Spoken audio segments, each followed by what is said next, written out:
राहु, जैसे ही ये शब्द हमारे कानों में पड़ता है, सर से पैर तक भय की एक लहर दौड़ जाती है कि ना जाने अब कौन सी नई मुसीबत हमारे सामने अपना सर उठाएगी।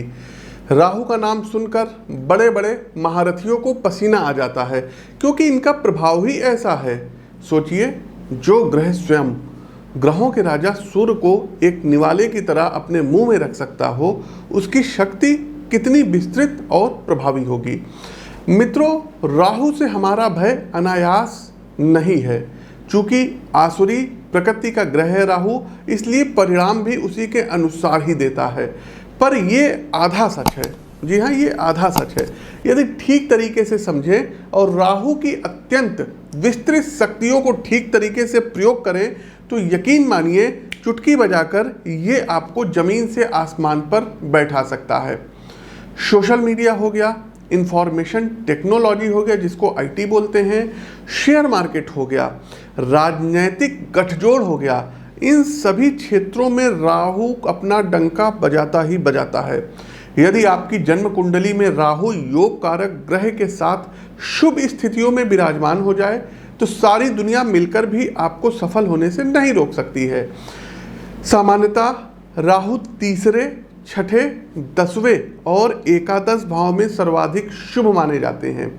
प्रिय साथियों, राहु का गोचर 30 अक्टूबर को दोपहर 2:13 पर वक्री गति से होते हुए मीन राशि में होने जा रहा है, जहां ये 18 मई 2025 तक विराजमान रहेंगे। चूंकि ज्योतिषीय दृष्टिकोण में राहु अत्यंत महत्वपूर्ण और बड़े परिणाम देने वाला ग्रह है, 18 महीने का इनका गोचर होता है, इसलिए राहु का गोचर भी समाज को बेहद अंदर तक प्रभावित करता है। मेरा वादा है साथियों आपसे कि राहु गोचर का ये वीडियो देखने के बाद आपको कहीं और भटकना नहीं पड़ेगा, डरना नहीं पड़ेगा। ज्योतिषी लोग बहुत डराते हैं राहु केतु के नाम पे। डिटेल से हर राशि पर बात होगी और एक विश्वसनीय मार्गदर्शन आपको दिया जाएगा।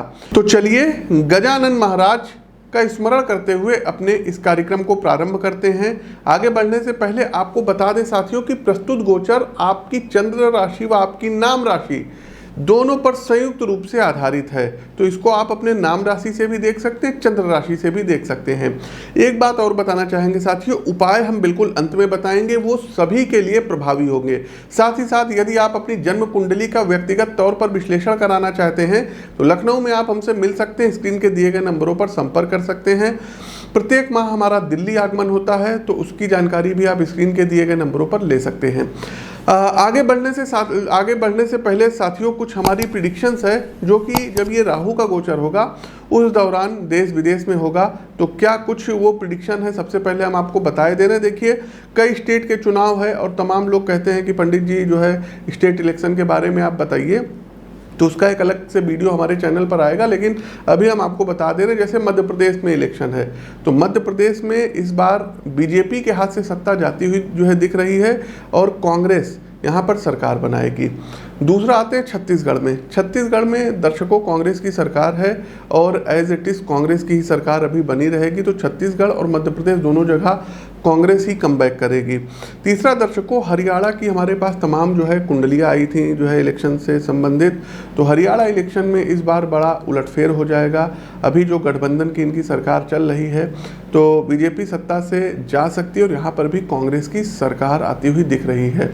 दूसरा तेलंगाना में इलेक्शन है दर्शकों, तो तेलंगाना में केसीआर राव तीसरी बार फिर से ये मुख्यमंत्री बन सकते हैं, उनको कोई खतरा नहीं है। साथ ही साथ दर्शकों एक बात और बताना चाहेंगे कि राहु गोचर में ही 2024 लोकसभा के भी चुनाव होने हैं। तो दर्शकों उसका वीडियो हमारे चैनल पर जो है पड़ा हुआ है, फिर से एक वीडियो हम और बना करके अपलोड करेंगे। 2024 में भारत में लोकसभा चुनाव में बीजेपी फिर से सत्ता में आएगी और नरेंद्र मोदी तीसरी बार प्रधानमंत्री पद पर सुशोभित होंगे। ये हमारी प्रिडिक्शन है, ये आप लोग नोट कर लीजिएगा। एक बात और बताना चाहेंगे, राहु का गोचर अगर भारत की कुंडली से देखा जाए, वृषभ लग्न की कुंडली है, तो लग्न से 11वें हाउस में हो रहा है। और अभी हमने अपने जो है मतलब स्टार्टिंग में बताया कि एकादश राहु अच्छे होते हैं, तो भारत की क्रय शक्ति बढ़ेगी, जीडीपी जो है ग्रोथ बढ़ेगी। साथ ही साथ दर्शकों, राहु एक ऐसे ग्रह हैं जो अपने से जो है गुरु और केतु की भांति अपने से पंचम, सप्तम और नवम दृष्टि देते हैं। हर एक ग्रह सातवीं दृष्टि देते हैं, लेकिन राहु को बीटो प्राप्त है, तो अपने से पांचवें, सातवें और नवीं इनकी दृष्टि रहती है। तो भारत के 11वें हाउस में जो है राहु का गोचर हो रहा है, और राहु की जो पंचम दृष्टि है ये भारत के पराक्रम भाव पर पड़ रही है। तो अगर कुछ जो है सीमा पर कुछ मूवमेंट होता है तो भारत अब पराक्रम बहुत ही द्रुत गति से, तेज गति से दिखाएगा। साथ ही साथ दर्शकों, सीमा पर कुछ जो है छोटी मोटी जो है टकराव की संभावना है।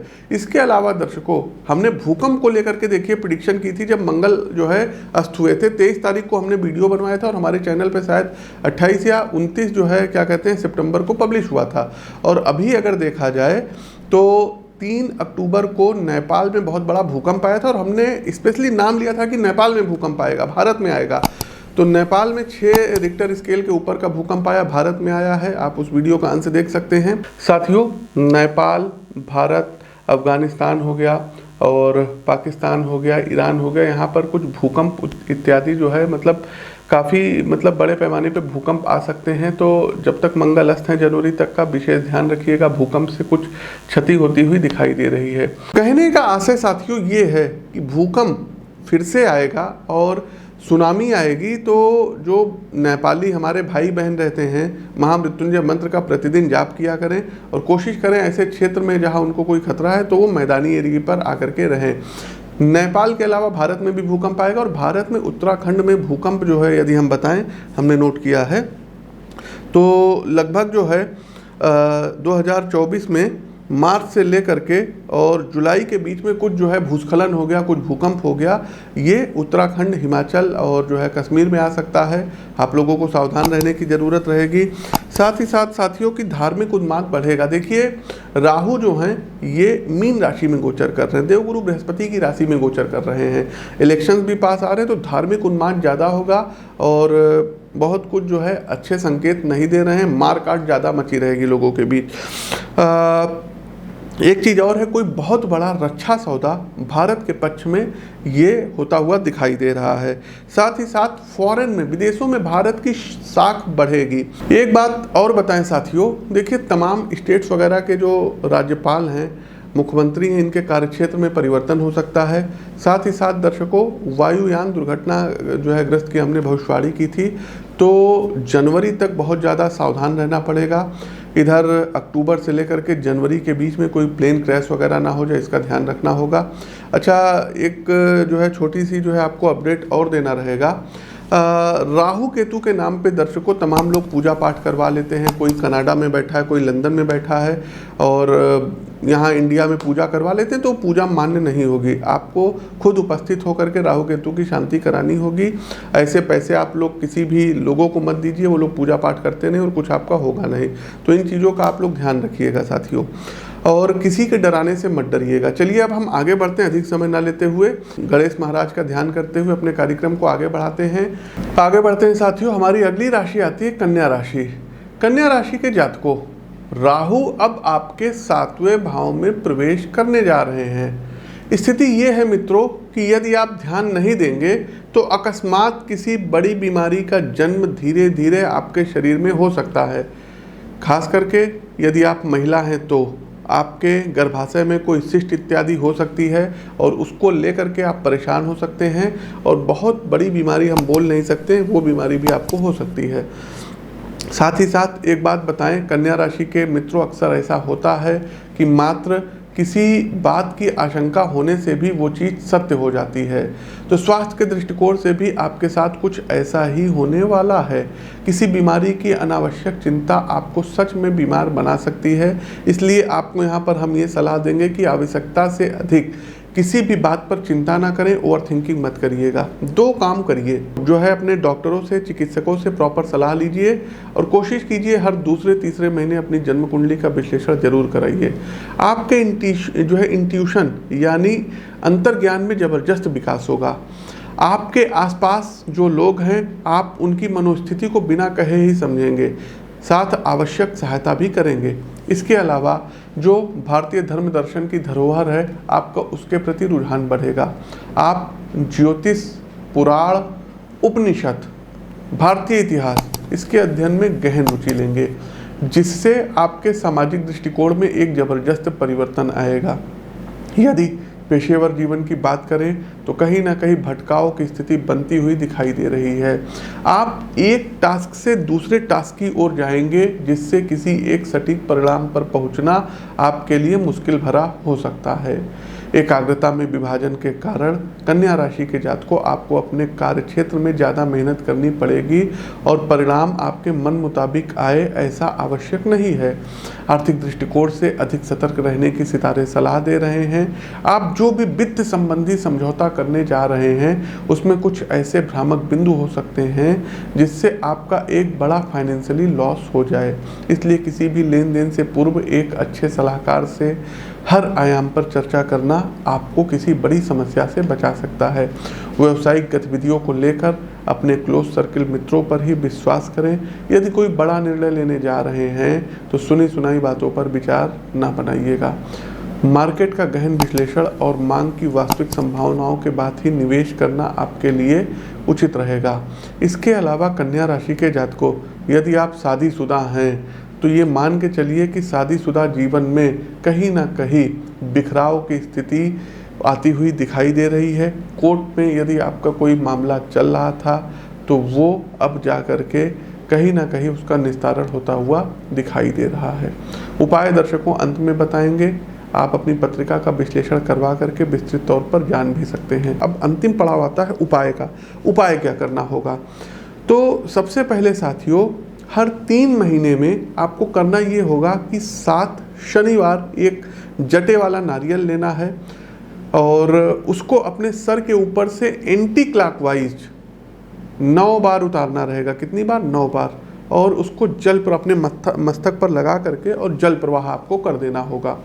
दूसरा एक काम ये करना होगा साथियों, आप अपनी स्क्रीन पर देख लीजिए 2 छोटे छोटे से मंत्र जो है दिख रहे हैं। ओम ऐं ह्रीं राहुवे नमः और ओम ह्रीं केतुवे नमः। इन दोनों मंत्रों का स्फटिक की माला से 108 बार आपको प्रतिदिन जाप करना रहेगा। अब प्रश्न उठता है कि राहु के मंत्रों का जाप कब करें? लोग कहते हैं शाम को करते हैं, रात में करते हैं, सुबह करते हैं। देखिए साथियों, जो बहुत ही अच्छा तरीका किसी बुक वगैरह में आपको नहीं मिलेगा। तो राहु और केतु के मंत्रों का जाप करने का तरीका होता है राहु काल। प्रत्येक दिन का राहु काल अलग अलग होता है। आप जिस लोकेशन पे होंगे वहाँ अलग होगा। दिल्ली में है अलग होगा, कनाडा में बैठे होंगे अलग होगा, पश्चिम बंगाल में बैठे होंगे अलग होगा। तो राहु काल का जो है मतलब जो समय होता है ये अलग अलग होता है। तो आप अपने एग्जैक्ट लोकेशन के हिसाब से सर्च कर लीजिएगा और उस समय में यदि आप राहु और केतु के मंत्रों का जाप करते हैं तो निश्चित तौर पर राहु आपका नुकसान कर ही नहीं सकते, फायदा कराएंगे। अब लोग कहते हैं पंडित जी राहु का तो राहु काल में हो जाता है लेकिन केतु काल थोड़ी ना होता है। तो बंधुओं 1 घंटे 30 मिनट का समय होता है, 90 मिनट का राहु काल का समय होता है। इसमें 45 मिनट राहु को मिलते हैं और 45 मिनट केतु को मिलते हैं। तो इस दौरान यदि आप करेंगे तो कोई नुकसान नहीं है, दोनों लोग आपका भला करेंगे। अगला सबसे बड़ा उपाय है, हाथ जोड़ के आप लोगों से निवेदन है कि भूल से भी गोमेद या कैटसाई मत पहनिएगा। राहु का जो पत्थर आप लोग पहन लिए हैं, गोमेद पहन लिए हैं, मत पहनिएगा। आपका सर्वनाश कर देंगे, विनाश कर देंगे और फिर बाद में आप लोग रोते रोते हमारे पास आएंगे। बिल्कुल मत पहनिएगा, पहने हैं तो उतार दीजिए। राहु और केतु के जो जेम स्टोन होते हैं ना, ये दान करने के लिए होते हैं, ये पहनने के लिए नहीं होते हैं। राहु केतु छाया ग्रह के रूप में विद्यमान हैं, इनकी अपनी कोई एनर्जी नहीं है। स्टोन उन्हीं ग्रह के पहने जाते हैं जिनकी अपनी एनर्जी होती है। इस बात का आप लोगों को ध्यान रखना होगा। अगला एक काम ये करना होगा कि कोशिश कीजिए नो मून अर्थात अमावस्या वाले दिन, खास करके जो गर्दन के ऊपर विकलांग लोग हैं, जिनकी आंखें नहीं हैं, जो डीफ एंड डम्ब है, गूंगे हैं, बहरे हैं, उनके आश्रम में आप जाइए और नो मून अमावस्या वाले दिन खाने पीने की वस्तुओं को ऑफर करिए। तो ये आपको करना होगा। साथ ही साथ साथियों अपनी जन्म पत्रिका का विश्लेषण जरूर करवा लीजिएगा। बिना पत्रिका के विश्लेषण के उपाय आप करिए, मंत्र वगैरह करिए, ठीक है, लेकिन अधिक उपाय आप लोग मत करिएगा। अपनी कुंडली का विश्लेषण करवा के करिएगा। आप लोग डॉक्टरों पर पैसा खर्चा कर सकते हैं, कंसल्टेंसी पे कर सकते हैं। तो एक ज्योतिषीय परामर्श छोटा सा लेना, ये आपके सुख और सौभाग्य में वृद्धि कराता है। तो अपनी वाणी को विराम देते हुए ज्योतिष के इस मंच से मैं पंडित आशीष वत्स आप सभी प्रबुद्ध जातकों से विदा लेता हूँ। नमस्कार। ओम नमो भगवते वासुदेवाय। नि सा रे सा नि म प नि ध नि सा।